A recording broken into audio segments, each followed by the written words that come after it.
Szanowni Państwo, bardzo się cieszę, że Ladies and gentlemen, I'm very happy to be here today. W miejscu najważniejszym dzisiaj dla edukacji zawodowej w Polsce. I think this is the most important place for vocational education in Poland today.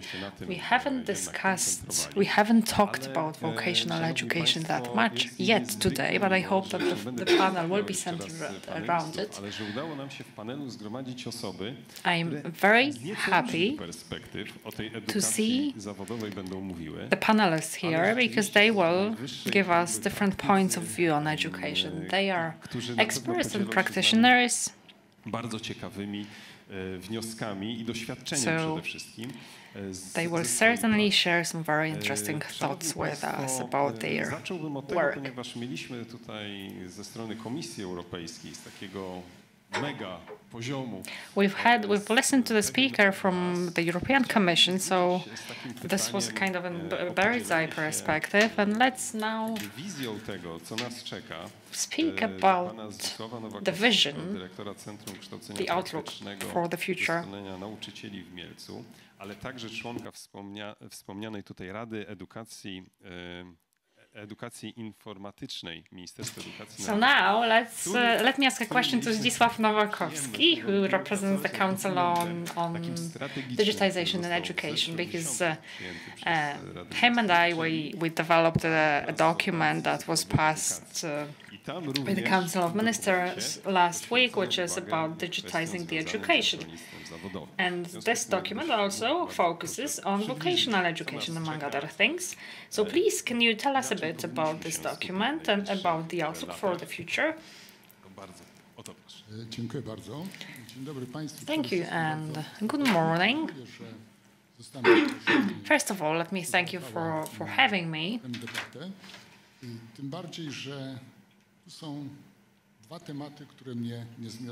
And there are two topics that are particularly interesting to me. So it's the digitization of education in Poland on the one hand, but on the other hand, it's about the adaptation of vocational education to the very dynamic changes that are taking place on the job market. So let me start with the digitization of education. Let me focus on this element. I would like to focus Dariusz Jemieleniak, who had the introductory speech. He asked a very good question. What will change in the Polish school? And he has said that school won't change. The building will be the same, and I agree with that. And teachers will also stay, and so will the students. But school will be the thing to change the most. It's going to be different. It's not going to be a 45-minute class, a break, etc. But a lot of schooling will take place outside of the school's building. Because school is not about the premises, it's about acquiring skills and competences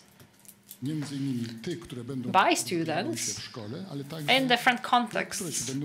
So in situations that take place at school, but also in the cloud, in the digital space.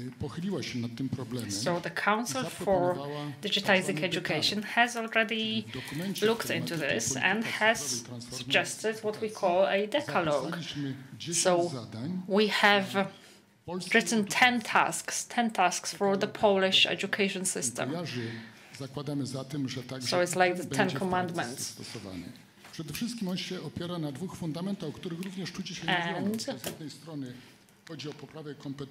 And it all comes down to two main pillars. We all need digital skills, students, children, adults, the whole society. And on the other hand, it's about creating an effective and successful education system for society.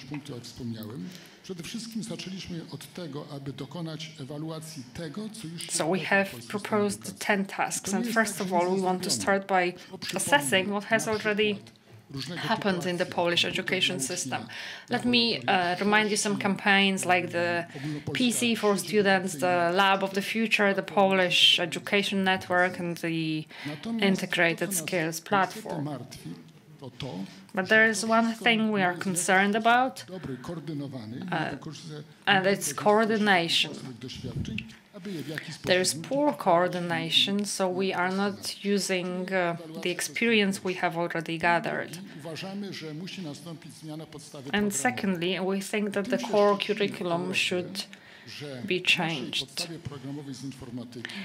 In Europe, we always take pride in the fact that we teach IT skills already in primary school, and this is actually extraordinary if you look at other European countries, because we think that school children should learn writing, reading, but also programming, software development.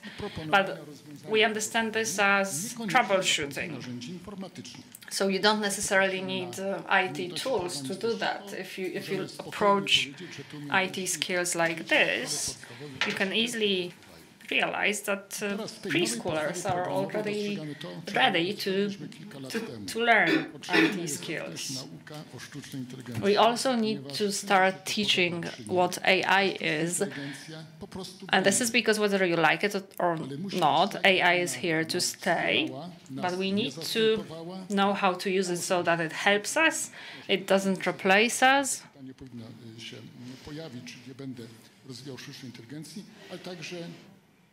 And I'll tell you more about it later, but also robotics should be included in the curriculum, because the future is about AI and digitization and robotization. Thirdly, you have the new advanced technologies, so AI, as I have already mentioned, and also the way we teach should change, because we also need to incorporate digital teaching into our teaching system, and this will change this old-fashioned system which relies on sitting in class and listening to the teacher.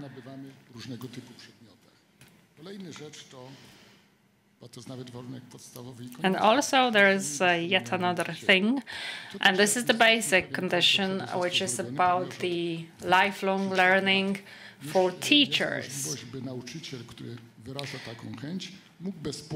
And for 2 or 3 years now, teachers who are interested in vocational training can enroll for postgraduate courses which are free of charge.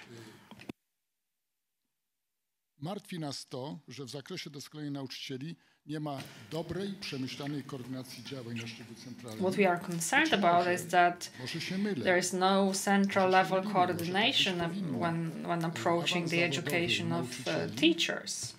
Jeśli już ktoś zdobył określony stopień awansu zawodowego, na przykład nauczyciela dyplomowanego, to można powiedzieć, że ma potrzeby doskonali swoich umiejętności. You might say that if they advance on their career, they don't need to learn anymore.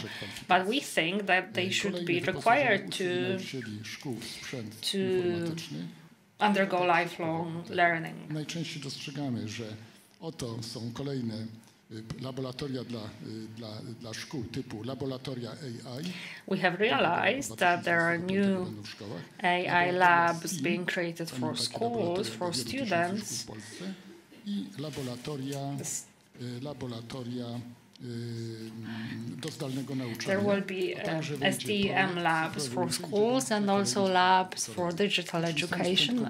There will be more and more equipment, computer equipment provided to schools. Nawet laboratoria przyszłości, tak zwane, czy interaktywne. So far we have had the labs of the future. We've had interactive boards and other similar programs, and they usually targeted primary schools. They didn't target secondary schools.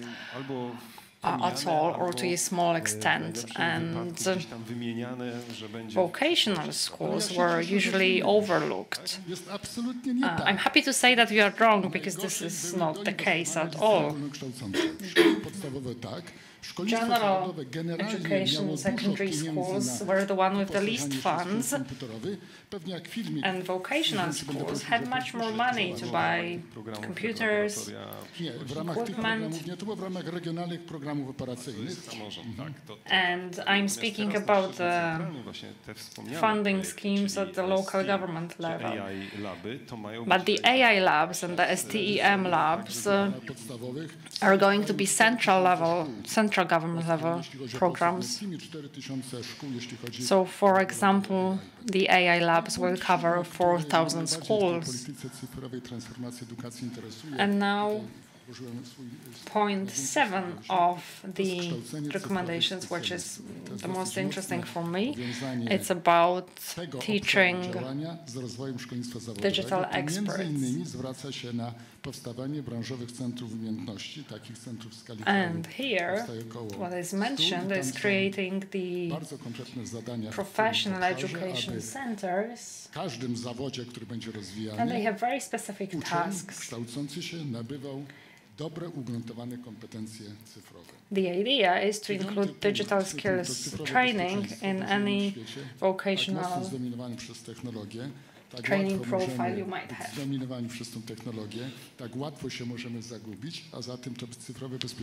Now, cybersecurity. It's essential also for teachers and adults to be fluent in this aspect as well. Some say that there is already a cyber war going on. The conventional war has not started yet, but the cyber war has. Therefore, we should teach people to be able to prevent attacks on critical infrastructure. And the point 9 is about reorganizing the school system. Again, I'm going to say that again, that's what I really don't like is this traditional system of sitting in class at school. And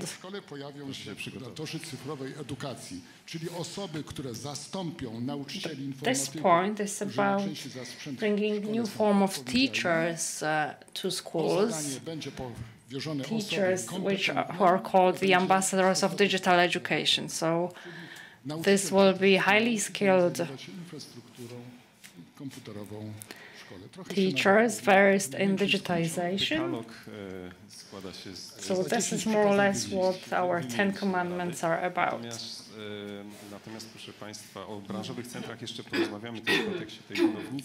Okay, so we will get back to the professional education centers later, because I also had the pleasure to create two centers of this type, and this is a new approach to the school system, a new type of school.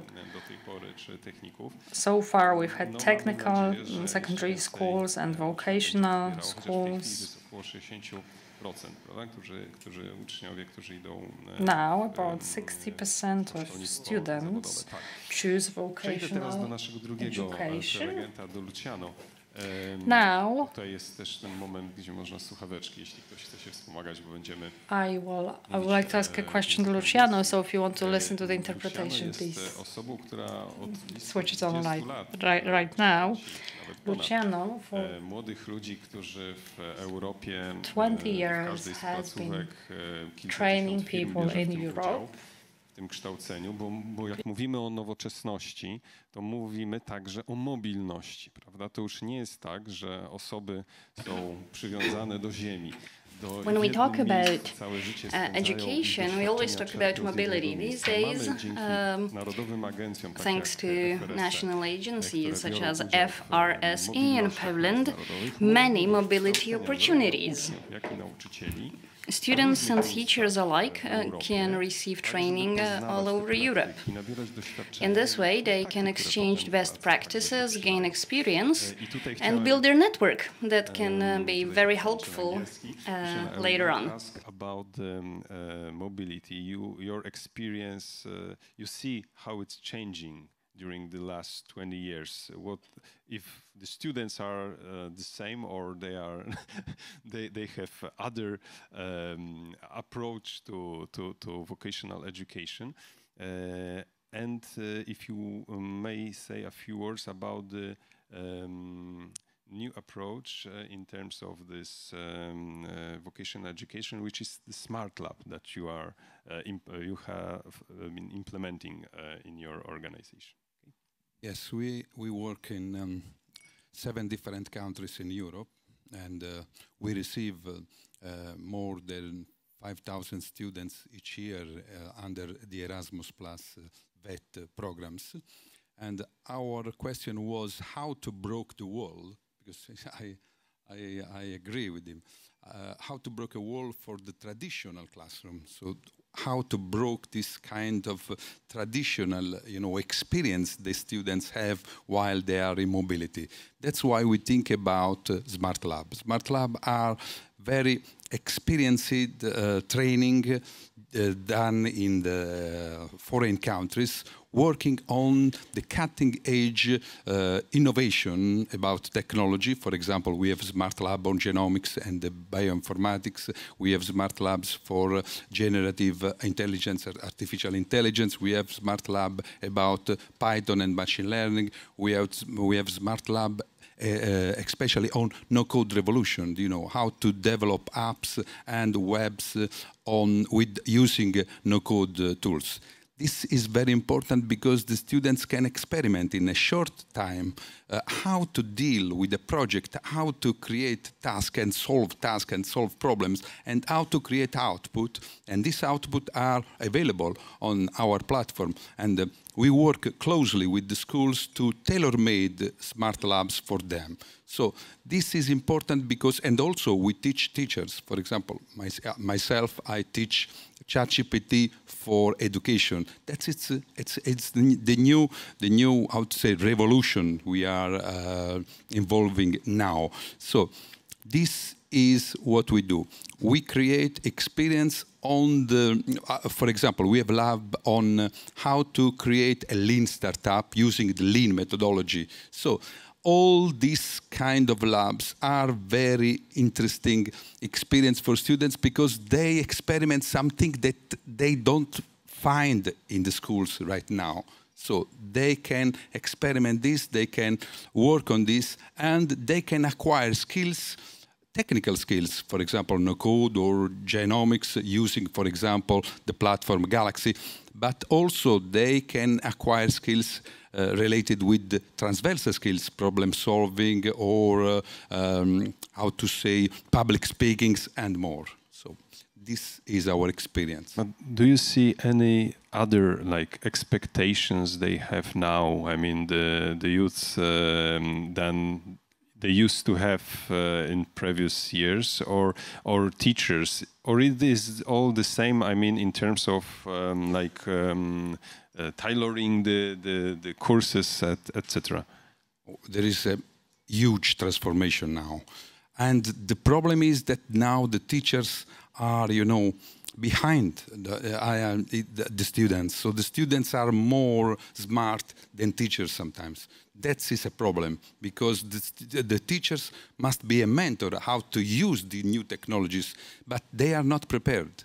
So this is a big problem.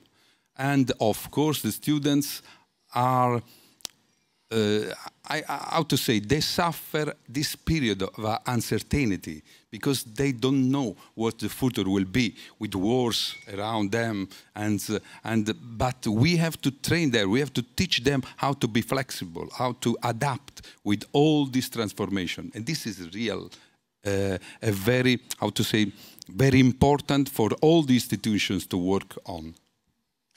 Thank you very much, Luciano.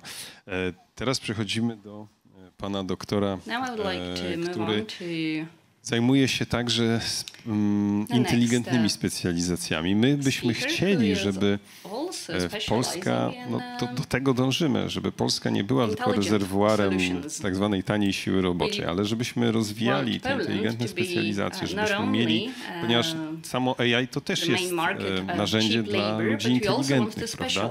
No, jeszcze nas nie jest w stanie tutaj zastąpić ani wyręczyć w tym, żebyśmy używali go w sposób efektywny. Musimy po prostu mieć pewną wiedzę, również dobrze wrażliwość, żebyśmy tutaj jak najbardziej efektywnie z tego korzystali.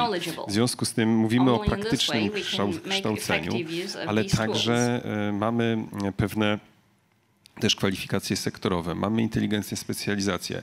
Sieć Łukasiewicz jest, no tutaj można powiedzieć, z założenia wiodącym podmiotem do tego, żeby te centra badań łączyć też interdyscyplinarnie, żebyśmy mogli kształcić specjalistów najwyższej próby i rzeczywiście na tym rynku, już nie tylko europejskim, ale światowym, zaistnieć. Także tutaj pytanie właśnie, jak z tego zadania wywiązuje się centrum i jakie tutaj prognozy odnośnie tego, jak to właśnie w przyszłości to kształcenie będzie wyglądało. Rzeczywiście, ja się cieszę, że w ogóle rozmawiamy. Zaczęliśmy mówić o kształceniu zawodowym. Ja mam pytanie, zanim wejdę w szczegóły pytania, które otrzymałem, do Państwa. Co jest najważniejsze w kształceniu zawodowym? Już to słowo wiele razy padało na tym spotkaniu. Tak jest. W kształceniu zawodowym najważniejsze, proszę Państwa, są umiejętności.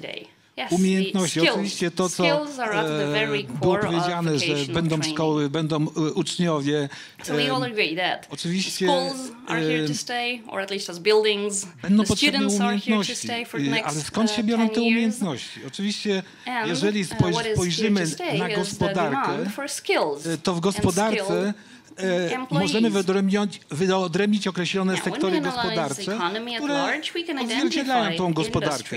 W sektorach gospodarczych mamy również branże, tak? Czyli branża budowlana, branża informatyczna i tak dalej. Ale żeby wykonywać konkretne zadania w danym sektorze, w danej branży, my musimy mieć wykształcenie w określonym zawodzie i posiadać określone umiejętności, które wynikają z zadań zawodowych, które realizujemy na konkretnych stanowiskach pracy w konkretnych przedsiębiorstwach.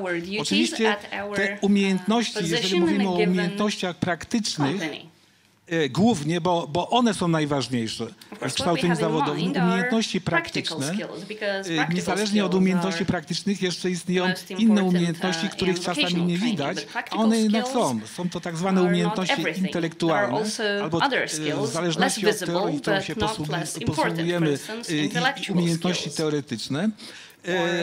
I żeby one się pojawiły w kształceniu zawodowym, to my musimy przeanalizować miejsce pracy, stanowiska pracy, wyodrębnić zadania zawodowe, w ramach zadań zawodowych wyodrębnić czynności zawodowe i wykonanie konkretnych czynności zawodowych, których efektem jest usługa, konkretny produkt, tak, ten mikrofon przykładowo, czy podjęcie określonej decyzji, to jest coś, co aktualnie nazywamy językiem efektów uczenia się, czyli triada, wiedza, umiejętności i kompetencje. I teraz przeskakujemy z tego pola na technologię. Sieć badawcza Łukasiewicz to 23 instytuty naukowo-badawcze. Każdy ma swoją specjalizację technologiczną i główna ich rola to przede wszystkim kreowanie innowacyjnych rozwiązań, które trafiają do konkretnych właśnie branż, sektorów, konkretnych przedsiębiorstw. I oczywiście tam, gdzie jest nowa technologia, gdzie są nowe rozwiązania, muszą się pojawić nowe umiejętności, które potrzebne będą ludziom, którzy będą z tej technologii korzystać. I tutaj najważniejsza rzecz, która towarzyszy innowacjom technologicznym, a tak na marginesie te innowacje technologiczne to możemy podzielić na dwa rodzaje. Tak zwane innowacje wyłaniające się, czyli coś, co jest efektem głównie prac nauk podstawowych, że powstają przełomowe rozwiązania, jak chociażby niedawno pojawiła się sztuczna inteligencja, która jest przełomowym rozwiązaniem i teraz zbieramy żniwo tej technologii. I tak zwane innowacje albo technologie przyrostowe, czyli de facto do już istniejących technologii w jakiejś dziedzinie, w jakimś obszarze, dochodzi kolejne rozwiązanie, które oferują nowe funkcjonalności. I to wszystko oczywiście jest świat technologii, który my jako sieć badawcza Łukasiewicz opisujemy, jakie umiejętności mogą się pojawić. Efektem tego mogą być nowe treści w podstawach programowych. Jak Państwo wiecie, pojawiły się nowe zawody w szkolnictwie zawodowym, branżowym. Ostatnio, jak chociażby technik gospodarki odpadami. To jest na przykład projekt, który realizowaliśmy i dzięki rozwiązaniom praktycznym udało nam się wprowadzić do klasyfikacji Ministerstwa Pracy właśnie nowy zawód, bo co mamy, proszę Państwa, na rynku? Na rynku mamy ponad 2,5 tysiąca zawodów, które funkcjonuje w gospodarce w różnych branżach, w różnych sektorach. Każdy z tych zawodów oczywiście musi mieć swój opis. A jeszcze lepiej, żeby miały one opis w sensie właśnie zadań zawodowych i językiem efektów. W programach nauczania to się nazywa jednostki efektów kształcenia, jednostki efektów uczenia się, w zależności od tego, czy jesteśmy w świecie szkolnictwa wyższego, czy szkolnictwa zawodowego. Inteligentne specjalizacje to nie tylko nowe technologie. W ogóle istnieją tak zwane krajowe inteligentne specjalizacje. Ich jest w ostatnim wydaniu chyba około 15. I oczywiście te inteligentne specjalizacje to są pewne nasze przewagi konkurencyjne, które możemy rozwijać w ramach właśnie tych technologii, które rozwijamy między innymi w naszej sieci badawczej Łukasiewicz, ale nie tylko, bo na rynku oprócz sieci badawczej Łukasiewicz są również inne jednostki badawczo-rozwojowe czy panowskie instytucje. Są również, proszę Państwa, tak zwane inteligentne specjalizacje regionalne. I one, w zależności znów od specyfiki regionu w Polsce, mają swoje specjalizacje. I one służą głównie temu, żeby właśnie między innymi w ramach projektów nowych funduszy europejskich móc aplikować projekty, móc realizować pod kątem właśnie tych niszowych rzeczy w danym regionie. Ale również chciałam nawiązać jeszcze, co się nie zmieni, bo tutaj o tym była mowa. No, na pewno nadal będziemy mieli ileś tam kierunku kształcenia w kształceniu zawodowym. Ta klasyfikacja, o której mówiłem dla gospodarki, ponad 1500 zawodów, w niej są również wszystkie zawody w ramach szkolnictwa branżowego, których jest aktualnie 238. I oczywiście świat się zmienia, technologie się zmieniają, gospodarka się zmienia i te zawody będą również się zmieniać. Czyli de facto rolą takich instytutów naukowo-badawczych, jak chociażby Instytut Badań Edukacyjnych, czy nasz instytut, czy innych instytutów, jest to, żeby monitorować rynek pracy i móc jak najszybciej przekazywać to do sfery edukacji, żeby ta bezwładność pomiędzy potrzebami rynku pracy i potrzebami pracodawców w stosunku do edukacji zawodowej była coraz mniejsza. Te instytuty jakby idą z pomocą, bo chociażby IB robi badanie, prawda, losów absolwentów, są prognozy zawodów przyszłości, ponieważ jak wiemy, wiele zawodów jeszcze nie istnieje, których dzieci, które w tej chwili weszły w system edukacji, będą je wykonywać, prawda? Jeszcze nawet nie znamy wielu zawodów nas, stąd też ważne jest pewna taka elastyczność, o której Zdzisław wspomniał, że byśmy mieli takie kształcenie, które nam pozwoli na odpowiednią education system that is responsive. Być przygotowanym na pewne zmiany. Moreover, that is not merely responsive or reactive, but proactive. So when you think of it, śledzimy pewnie, prawda? Mówimy o tych dronach, rojach dronów i właśnie cyberatakach. You will notice to what extent the digitization enters all walks of life. Let's take even warfare with drones, etc. So specialists who understand those technologies and know how to make use of it will be worth their weight in gold. We do have data for, let's say, 2035. This is the date when combustion engine vehicles are going to be phased out. So there are all revolutions coming up and that we'll need to prepare for. And now let's move on to crafts. Ma lat 12. My son plays Minecraft, so he undergoes craft training actually. Well, I have always been very aware of what we call the digital hygiene, etc., but I have never looked at it as craft. But actually, you can train craftsmen like this. This is an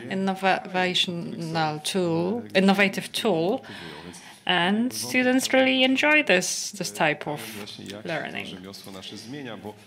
So, let's talk about this. The crafts.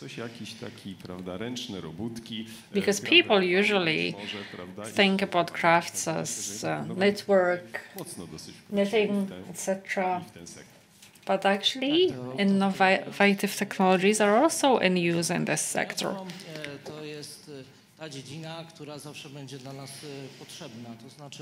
Yes, we will always need craftspeople because these are very practical jobs, like plumber,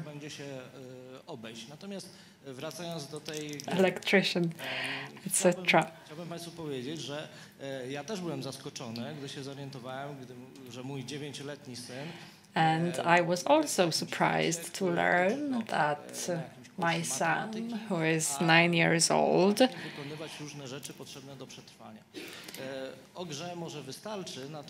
exists in the virtual world where he learns math skills and some survival techniques at the same time.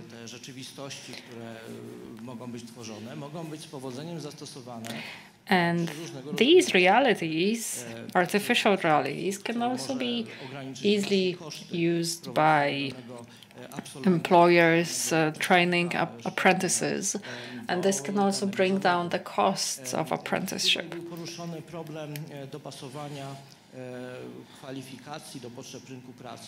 We have mentioned the problem of matching skills with the needs of the job market, and it has always been a challenge. There is the Ministry of Family and Social Policy and the Ministry of Education, and both ministries have their outlook.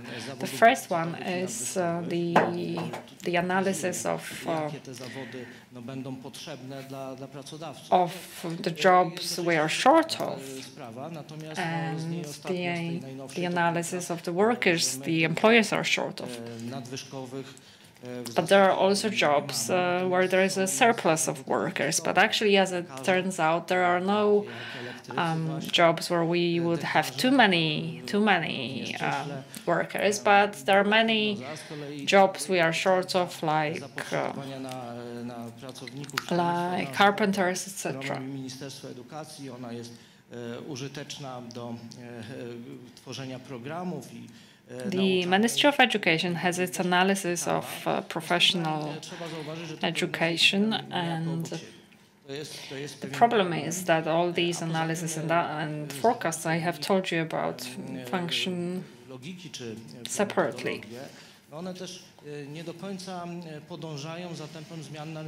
And the approach used in these documents do not necessarily keep up with all the changes in the job market.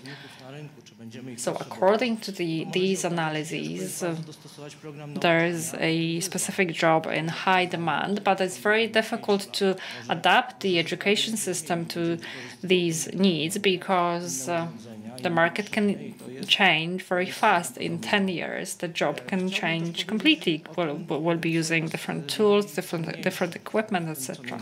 So this is also a challenge. And also, let me mention something very important for crafts. This is the dual training model. So you learn theory at school, and at the same time you gain practical skills in a company. And this is a model which has been very successful in many European countries, and I think that we should also do the same thing. We should develop this model so that students have apprenticeship at their employer's site where they can experience the real thing, the real equipment, etc. Because it's very difficult to use or present the real equipment at school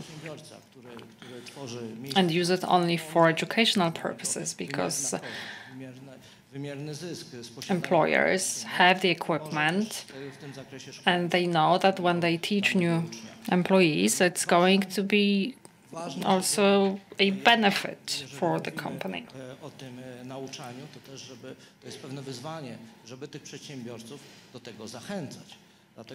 It's also a challenge to encourage employers to train employees in this dual model, because it also is a cost for the employer, because they need to offer organized training for the students.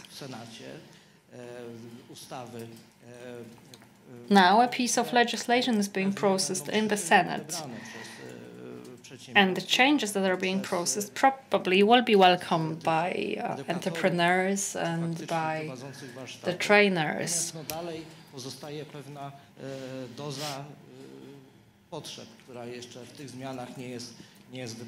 But still, there remain some needs that haven't been addressed yet, despite the changes.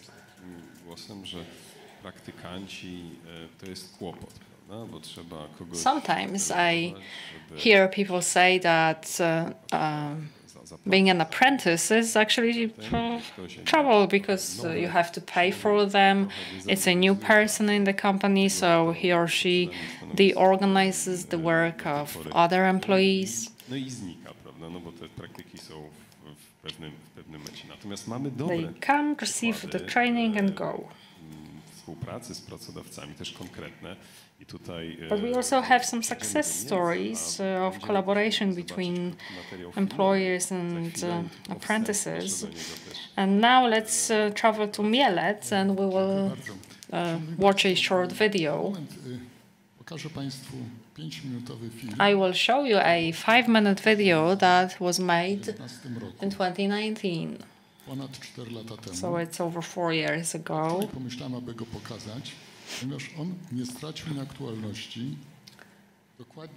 I've decided to show it to you because I think that it's still very interesting and relevant.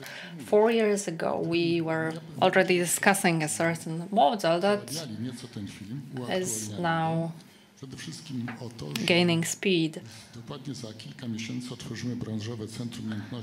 We are just about to launch the Professional Education Center for the aviation industry in a couple of months.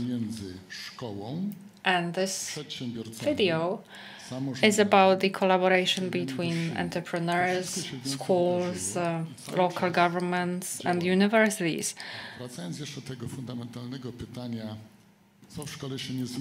And now getting back to the question about what is not going to change at school, I hope that the students' motivation won't change. I hope that there will be interaction between teachers, students, and parents, and I hope that students will dream. And I hope that they will be guided wisely by teachers or rather tutors, so that a teacher will be like a coach of a sports person, so that altogether they will aim high and achieve big things and develop their talents and thrive. This is a video about a 15-year-old boy who is a champion, a global champion. Now he's graduating from university and he has already received a few job offers. Także jak będzie potrzeba, to zejdziemy tutaj. Spróbujmy go włączyć jako przerywnik w naszej... Okay, so let's watch the video.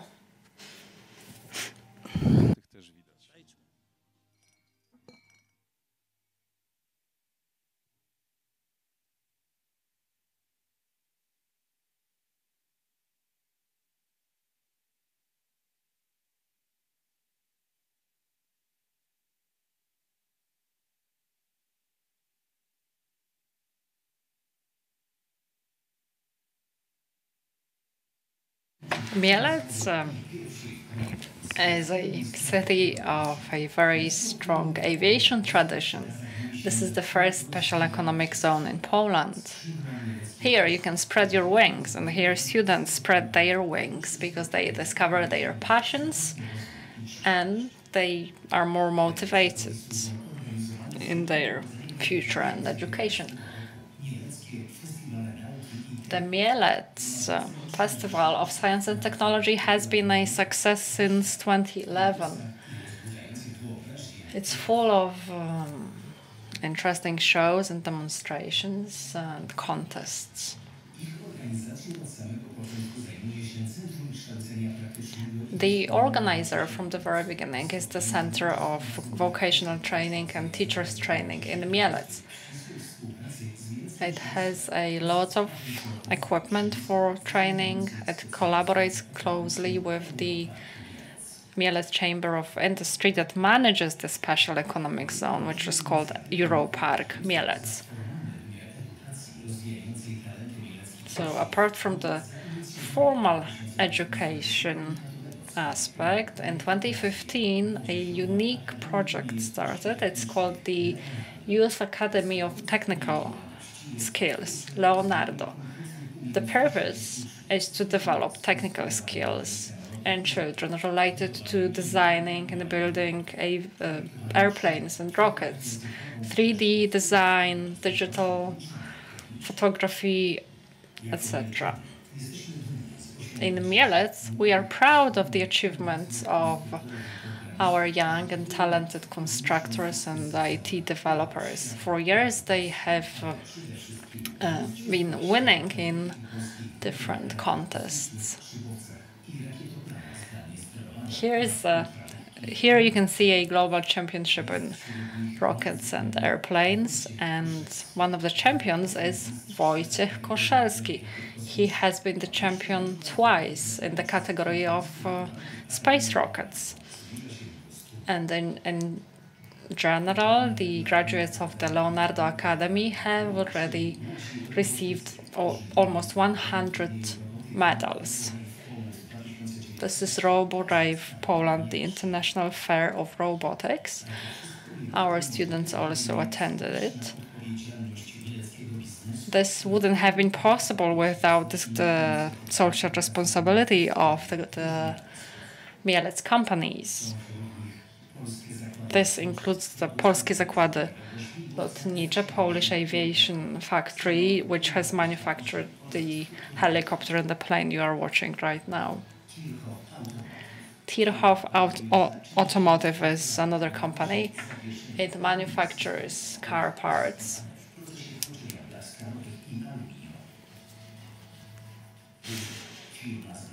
Bury is an electronic equipment company which specializes in high-frequency equipment, controls, and car equipment. Eurotech, which is a thriving company specialized in unmanned aircraft systems.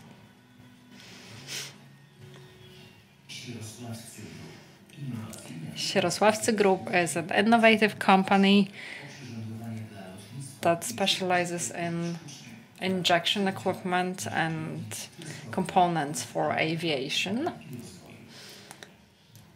It also has an R&D center. Spiroflex is a manufacturer of recuperation energy recovery system and ventilation systems for the automotive sector, rail transport, aviation, and IT. The Agency for Industry Development, which also takes part in the vocational training process according to needs of the Mielec industry. Let me also mention the funding, which comes from the local government, from the Mielec County, the Mielec City, and the Mielec region.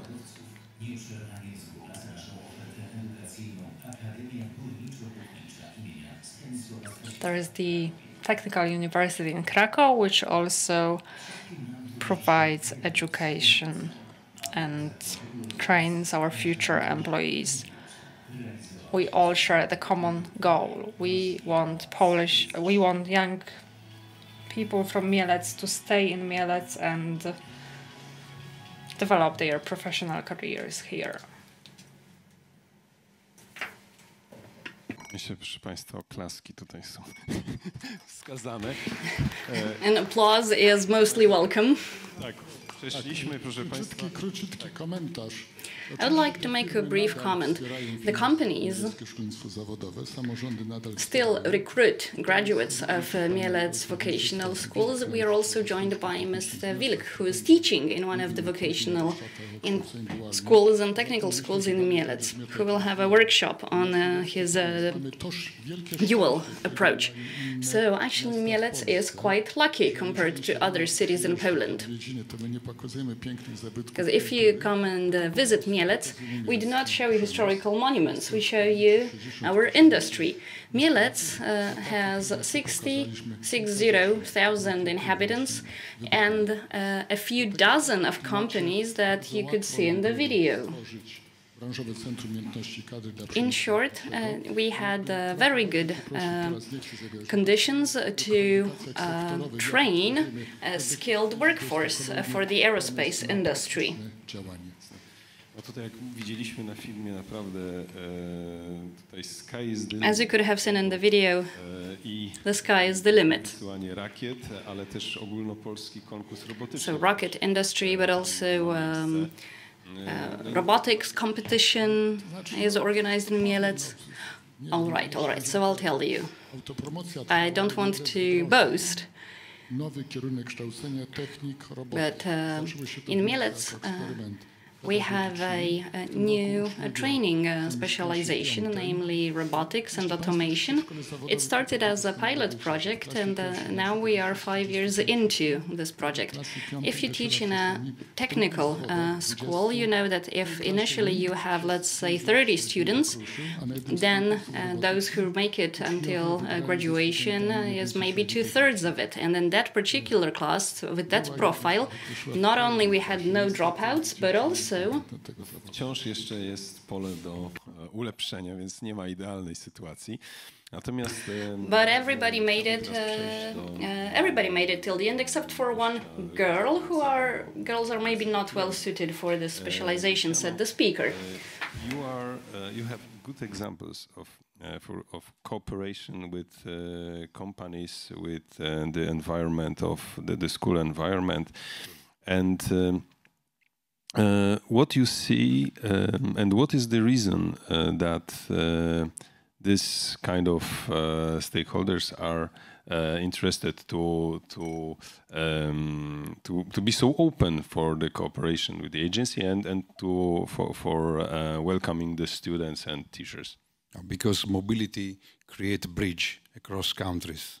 So, and of course, sharing needs, sharing experience is very important. So that's why we are in the center of like a hub that connects schools with companies and with, of course, through smart labs, with new technologies, new advanced technologies, like, for example, artificial intelligence. And if you have some practical, some advices for schools that want to go or send their students, because thanks to Erasmus Plus projects, it's still available. We are in head of the new perspective. Yes, from I think it starts on 1st February when schools can apply. So thanks to national agency, when they apply, they can send students and teachers. Yes. So if you can have some advices for we work a lot with schools from Poland. They choose us as a partner, and they receive grants from Erasmus Plus vocational training, and so they cooperate with us. So it's really important to, how to say, tailor-made the labs the schools can do, because it's nice to see the changement of students at the end of the mobility experience, because they experiment new countries, new culture, new skills, new way to work with the other students, mostly international students, because, for example, smart labs are sometimes the teams are international. So students from Poland stay with students from Italy or from France, from Spain. So it's a nice place where to learn something new. And so it's important that it's not like one pattern or copy-paste, but for each school, which they have all special needs and experience to shape it for their needs. Yes, this is very important, because our focus is how to break the wall, as I told before, and how to allow the talents from students to emerge.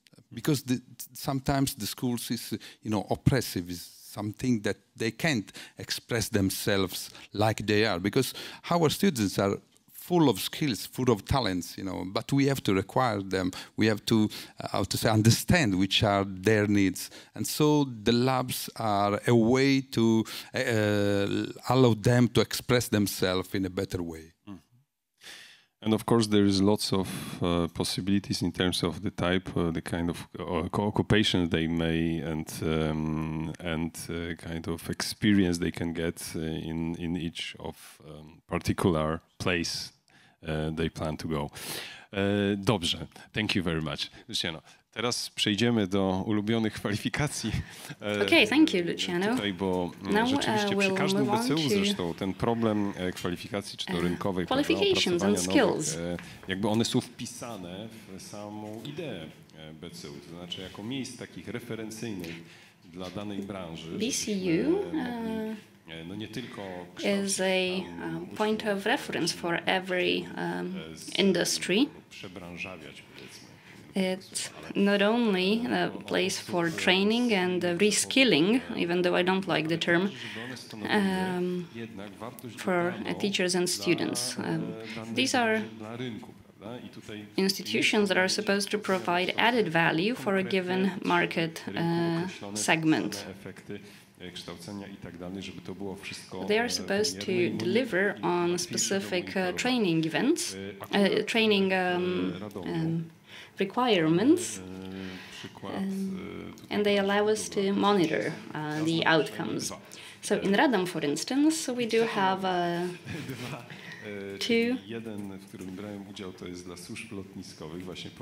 main centers. One is training centers.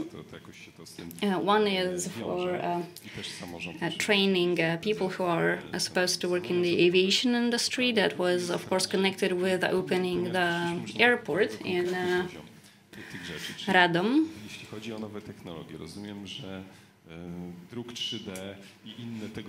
And these are also those areas where those places where you can bring in new technologies, such as 3D printing, for instance. Okay, but before I take this question, I will refer to what was said by one of the previous speakers. First of all, promoting vocational training is very important for the image and for even prestige associated with this type of training. So the more we talk about it, the better. I also would like to refer to what you've said about dual education. Dual education must be a bottom-up initiative. So if a given craftsman wants to provide dual training, then it's up to him. And the same goes for the labor market. First of all, the employer needs to must want to introduce this type of approach. Training in craftsmanship is a bit of a different story.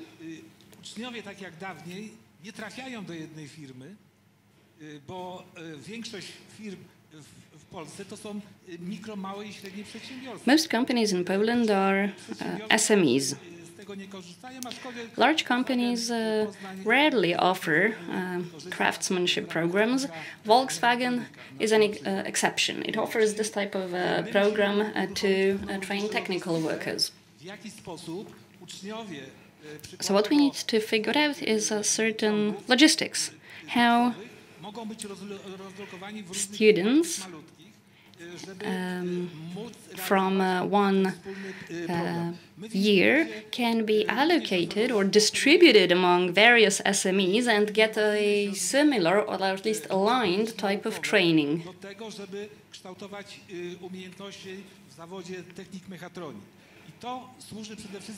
And what the school can offer are classes that are needed to gain skills in order to become a technician. So we do have a dedicated lab space to develop those skills.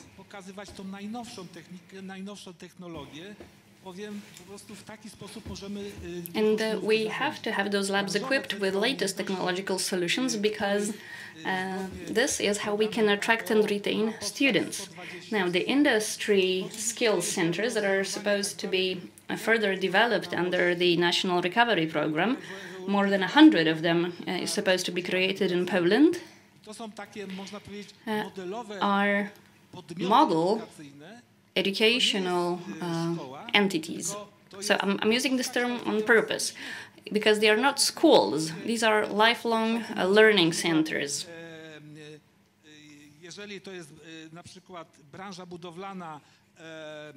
For instance, let's take construction industry.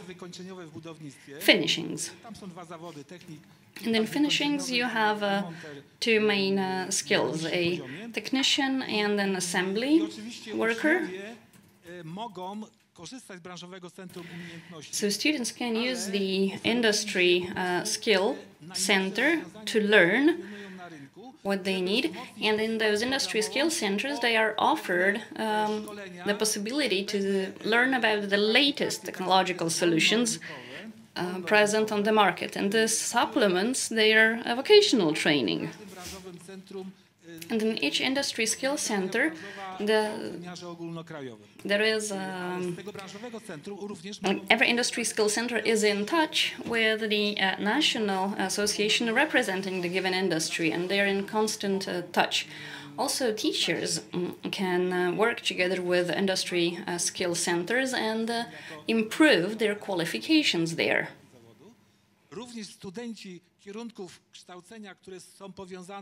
Moreover, university students who study at a faculty that is related to a given industry can reach out to industry skill centers, and so can employers.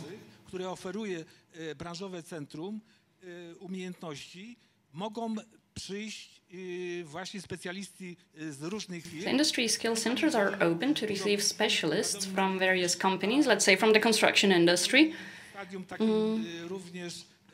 and consult with them. We also intend to open in Radom another industry skill center dedicated to renewable energy sources.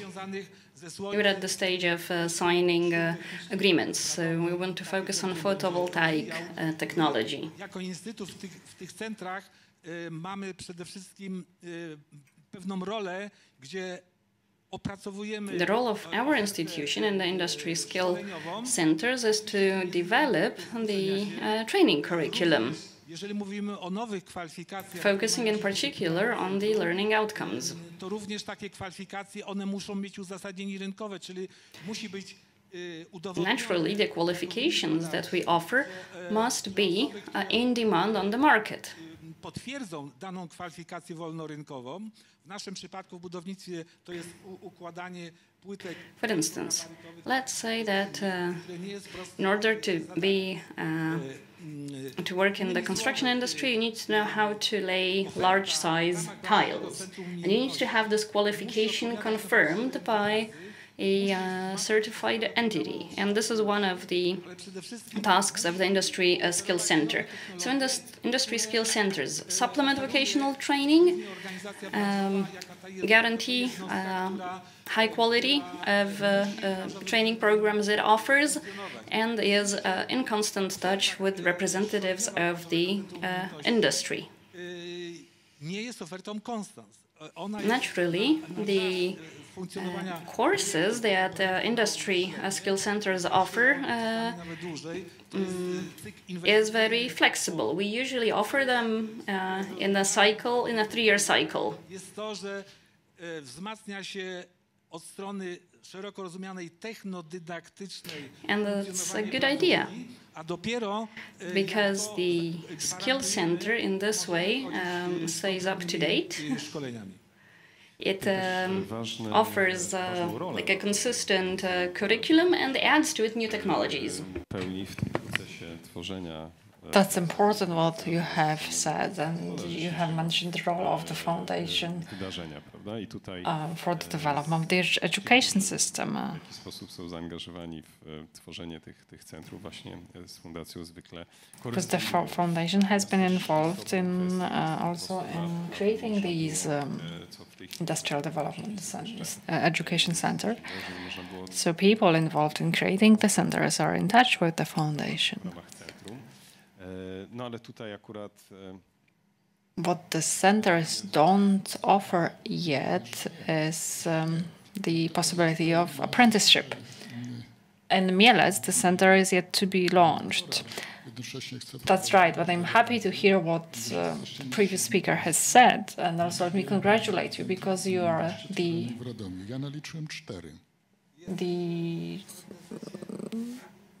I mean, you are a record breaker, because according to what you have said, you have opened 5 centers in Radom itself.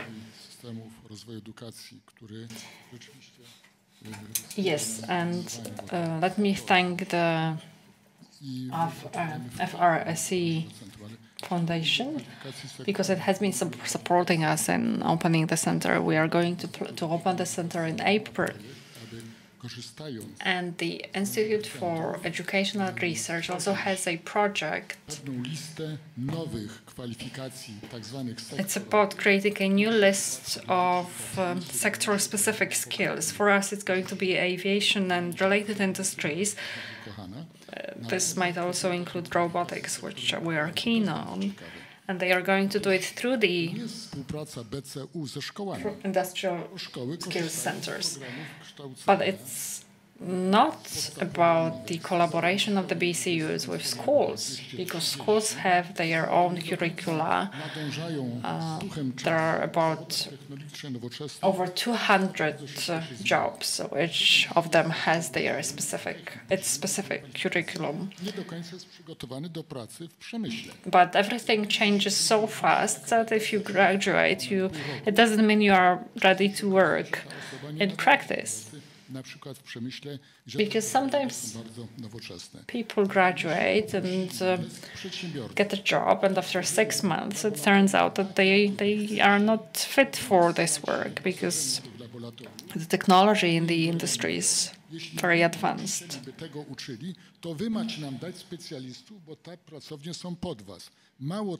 And also, whenever the BCU center is created, the idea is that we give you workspace, and if you want to organize trainings for your workers, we give you space for that. This is free of charge, so you can use this educational model, and you can decide yourself whether it's good for you or not. And we know that in Mielec there are companies that are very interested in this model, and companies in Mielec come forward to us and suggest us the courses of training that are needed.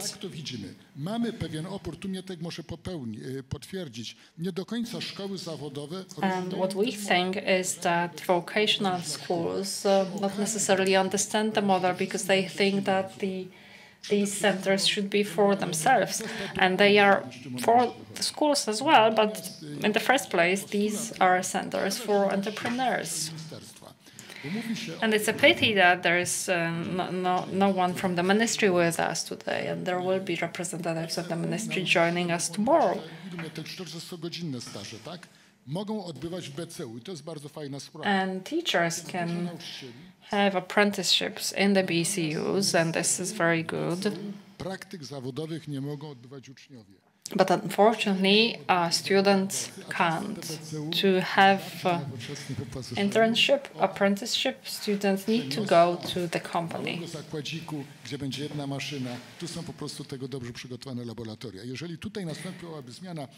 And BCUs can have some very well-equipped labs, but this would require a change in the legislation. Pan doktor chciał coś jeszcze dodać? Tak, ja może jeszcze też, bo rzemiosło to nie muszą być małe zakłady. Teraz oczywiście doesn't necessarily mean small companies. Of course there are SMEs and micro companies that are craft makers, but this also includes larger companies. Na którym można się uczyć. No i to oczywiście firmy są różne. And some companies have state-of-the-art equipment and some don't. No, ministerstwo teraz jest praca dotycząca przygotowania strategii cyfryzacji Polski. And the ministry is now working on the strategy of digitization of Poland by 2035. It's now in the process of consultation until the 20th of December. So if you want to take part in the process, you can also express your opinion about this draft legislation.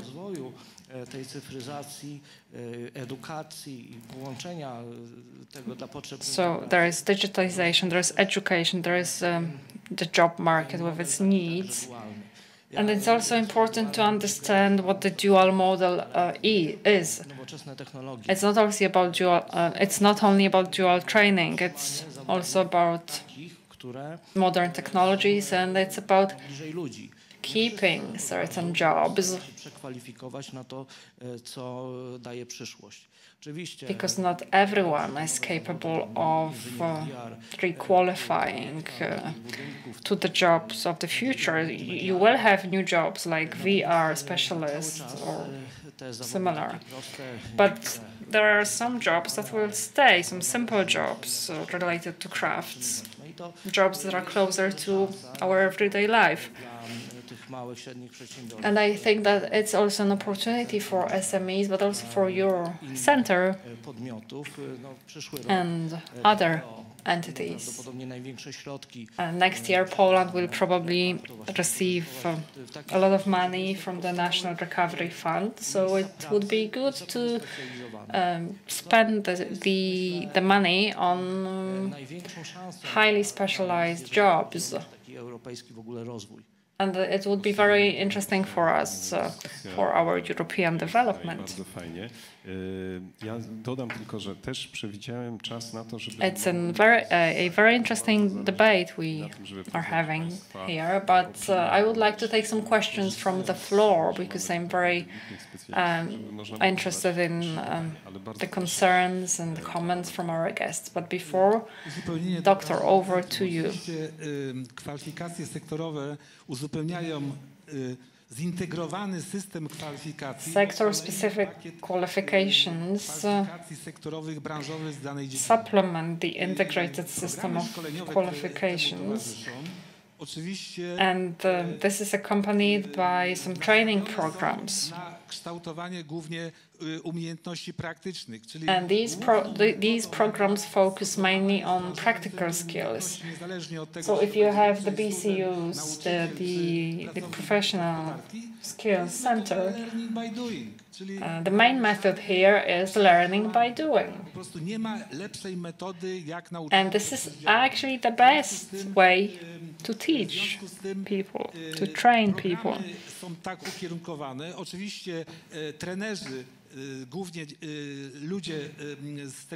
So the curricula are prepared for this approach, and the trainers also had to undergo training to be able to teach the course.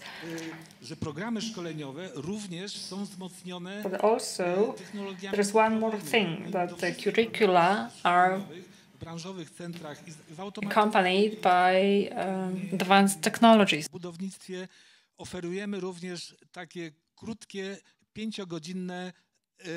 They are enhanced. I mean, VR is also in use, and this is important. And one more thing. So, our offer should become more environmentally friendly, more green, by which I mean that we should add a component of sustainable development to the courses we offer, because we need to keep up with the Green Deal. Szanowni Państwo, to jest ten moment, kiedy można zadawać pytania. Ladies and gentlemen, we will take questions now. Coś może trzeba wyjaśnić, to serdecznie do tego zachęcam. So I encourage you to ask questions. Na pewno taka się pewnie prędko nie powtórzy. Więc it's a very good opportunity. So if you have any doubts or concerns, please do ask questions. Bardzo proszę, tu pani. Czy mamy mikrofon, czy mam dzielić się swoim? Unfortunately, it's off mic. Nie słychać. Myślę, że pytań i różnych zagadnień do przemyślenia i przedyskutowania byłoby bardzo dużo. Natomiast ja tu do tego pierwszego... I think that it has been very inspiring.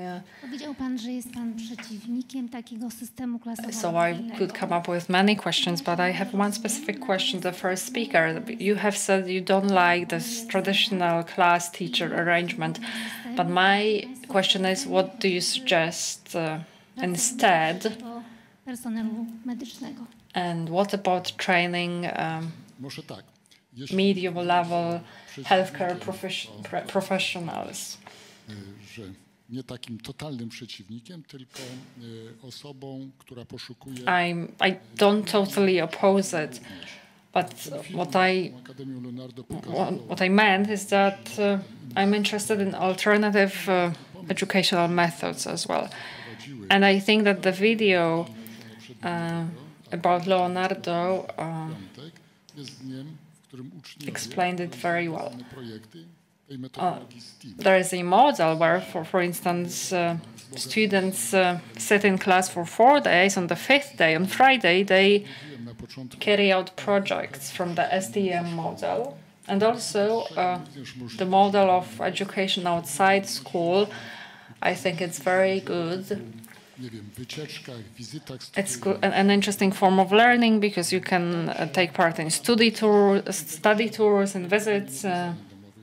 realizować, ponieważ jestem zwolennikiem, to będzie lepsze słowo pozytywne, zwolennikiem tego, żeby rzeczywiście uczniowie byli do tego stopnia zainspirowani. About homework, well, I think that teachers should be very inspiring and motivating to the extent where after class students would be willing to meet and work on projects.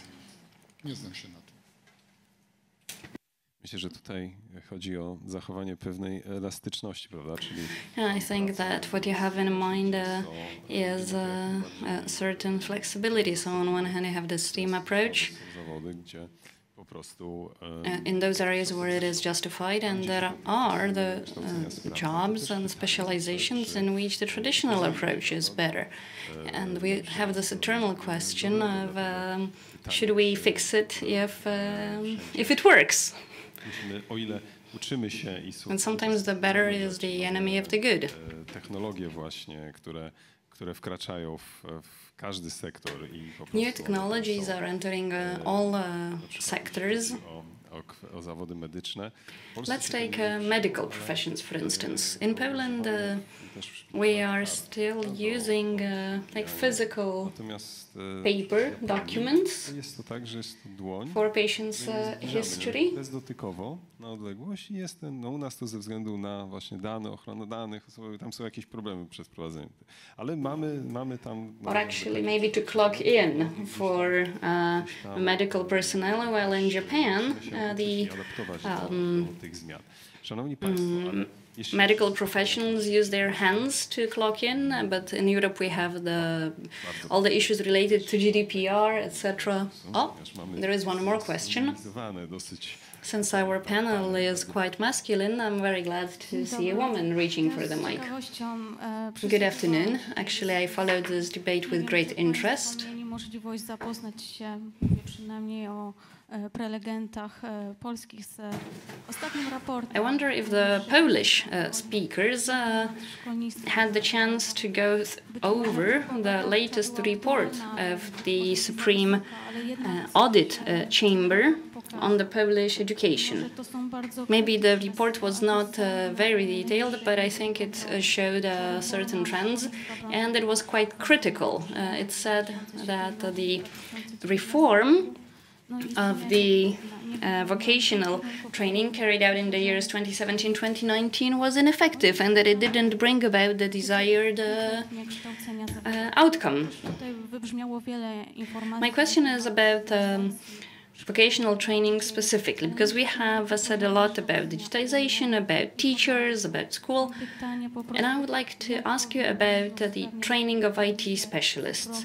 How should we improve IT skills in teachers?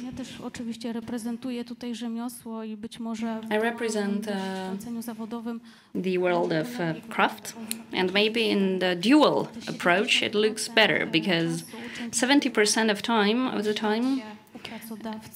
the learning time, the student works on site in a company, and they can carry out job shadowing, and I think that this is the approach that works well. I would like to ask you about your opinion on what can we do on the systemic level. For instance, I have in mind many good practices, including grassroots initiatives. There is a large number of entities that are active in the area of vocational training, and they are my reservoir of examples of grassroots initiatives.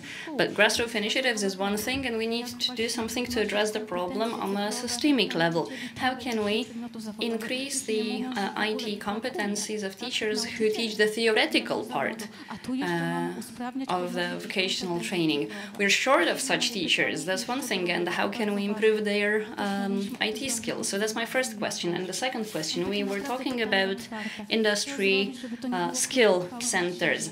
I really hope that this is not going to be a short-lived endeavor. It is financed by the National Recovery Plan, great, But I'm afraid that once we run out of funds, these initiatives will disappear. And I would love them to stay.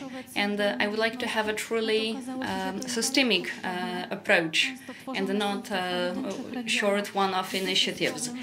We already know that industry skill centers are very funding intensive. They are located in, they're not present in all regions of Poland. So some students decide not to participate in trainings that they offer because this is a cost for them. They have to find lodging, they have to travel there. Moreover, the aforementioned report of the Supreme Audit Chamber pointed out some shortcomings of how the industry skill centers were organized. Thank you. I will try to take those two questions. About a month ago, I participated in a meeting of a Senate committee. And the Polish Senate Committee, during that meeting, analyzed the report of the Supreme Audit Chamber office that you have just mentioned. This meeting was attended by the board on vocational training. Indeed, the report does not reflect the entire system. It only took a part of it and drew conclusions on that basis. And a certain proposal actually came out of this exercise, namely the Institute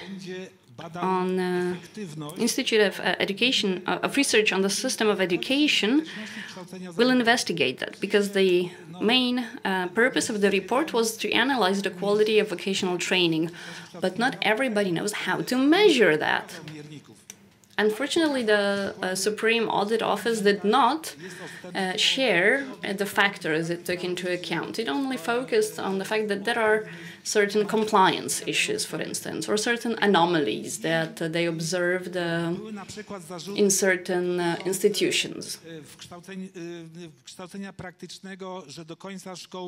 One of the shortcomings that the Supreme Audit Office reported on were of purely bureaucratic nature, that some papers were missing by the end of the year.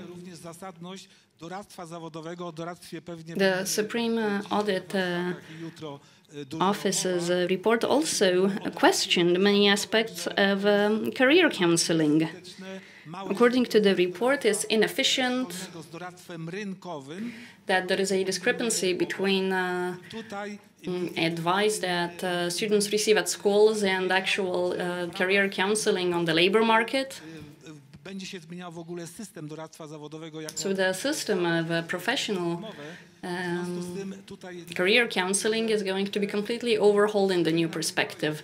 So maybe let us wait for the draft bill or the draft text of the new strategy. And there is another weakness.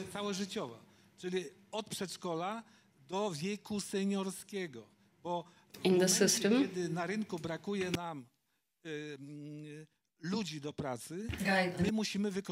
lifelong guidance is the weakness, because when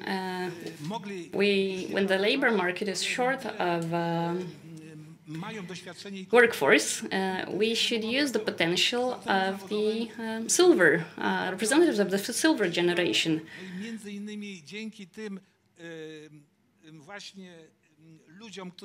They can take on a variety of roles, including being teachers.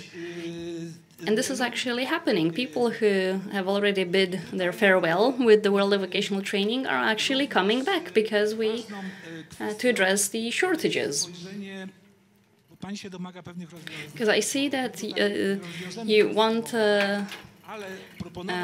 the decision makers to deliver a systemic solution. So I suggest you maybe take a look at the new program that replaced the previous one, the PKOL. In this new project, we see a number of solutions that address various areas of vocational training. Because us here, won't be able to give you an answer to your question about systemic solutions. One of the reasons for that is that we do have a specialization on the regional level, so smart specializations can be translated into regional projects and initiatives. Now, coming back to the introduction to the first keynote speech, in reference to that, I would like to say that we need to develop in vocational training those both hard skills and soft skills alike, because hard skills are important because you need to know how to carry out your work, and soft skills become very useful when you are already an employee, because these are skills that help you to communicate, to stay flexible, to learn new things, learn new technologies, to have this lifelong learning approach, or emotional intelligence. All these skills matter. If I remember correctly, the representative of the European Commission mentioned this. So there is upskilling, meaning adding new skills to the skills that you already have. Reskilling, which is basically learning to forget the things you've learned and substituting them with new things. And then we have cross-skilling, so learning skills that can be transferred between various domains, like soft skills. So, Rafał, let me just add one word to that. I would like to address the issue of low efficiency of projects. For instance, you carry out a project, you carry out an analysis, and you analyze the results.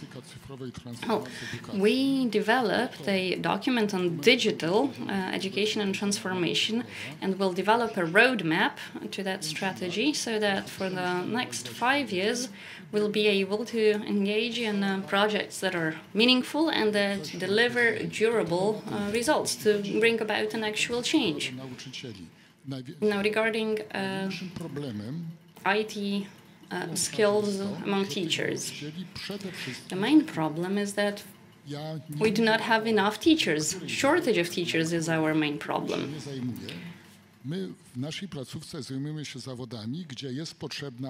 In my school, we need teachers who are able to convey highly specialized theoretical and practical knowledge. These are jobs that require a lot of knowledge and skills. So how do we manage? I give a teacher a job, a full-time job, and at the same time I try to make sure that this teacher gets a part-time job in a local company. And of course this person is paid much better for a part-time in that company than for full-time teaching, and I have a gentleman agreement with the company owner that this person, the company owner, will not quote-unquote steal that teacher from me. And this works, this benefits everybody. It's a win-win-win situation.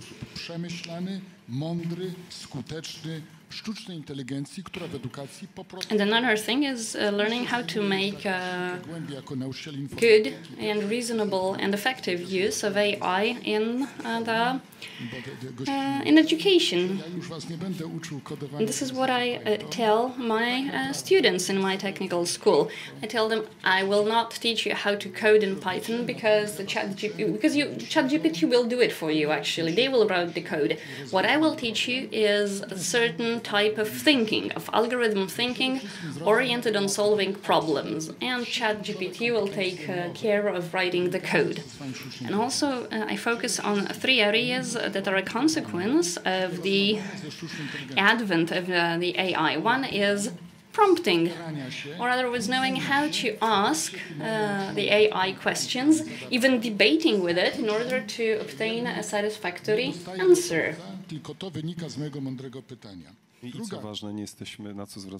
And more importantly, students have already noted that when they ask ChatGPT questions, they are not judged. Like there are no stupid questions. Another skill that students must learn is the ability to carry out critical thinking and to be able to tell false information from real information. And last but not all, the security of like how to make use of AI in a secure and ethical way. And if a teacher is able to convey, has those skills and able to convey them, then for such a teacher and also for such students, AI will be an asset. Ladies and gentlemen, we're approaching the end of our panel, and there are still so many things we can talk about. There was a question, there was someone in the audience wanted to ask a question, so maybe you can ask it later during the break. Okay, one sentence. Well, Dr. Symela has already answered my question, because what I want to say is that I am a university teacher, and my method is the Socrates-based method, which is about dialogue. This way students learn from each other, and I just don't disturb them in this process. And I think that this approach can be also useful in vocational education. Sharing experience, for instance, when we have a shortage of teachers, we can invite external speakers. They can learn from each other, and also students sometimes don't realize how much they know, and they will maybe also realize that they don't need AI. They can learn from it themselves. I don't want this debate to end on a pessimistic note. So just to wrap up, let me tell you that I'm a huge fan of modern and advanced technologies. Someone has recently told me about bees. AI is used for pollinating. Bees rely on AI to recognize flowers. Z branży medycznej też ostatnio jakieś doniesienie było, że tam jakaś krzywda się stała, prawda, pacjentce ze względu na... Artificial pollination relies on AI. Więc musimy kształcić, ale wydaje mi się, że to, co też wybrzmiało z tego panelu, że jednak praca... But also what I would like us to take away from this panel is the meaning of project-based learning. Otwarcie się na współpracę z innymi placówki, jak również being open to collaboration with others in a educational facility. Zakład nie funkcjonuje praktycznie, czy to będzie and also nagrywanie filmów. Usually there is a company in the nearest neighborhood. It might be a photograph or a small craft company, so this is also good to get in touch with them and to use this opportunity for teaching purposes. Let me thank the panelists. You can approach them during the break. Którzy zadawali pytania. I myślę, że thank you for your questions. Bazując na tych przykładach, o których Państwo mówili, i tych działaniach, że jesteśmy w sumie w dobrej sytuacji. You have discussed some activities and some examples, and this makes me think that actually we are in a good situation. These examples can be a good model for other educational centers. Mówi, że samorządem stoi, że tam in Poland, local governments are very strong, and local governments are very close to the local needs, which is also helpful for this kind of development. We are also part of the European Union, so we can also rely on international experience and international funds. Thank you.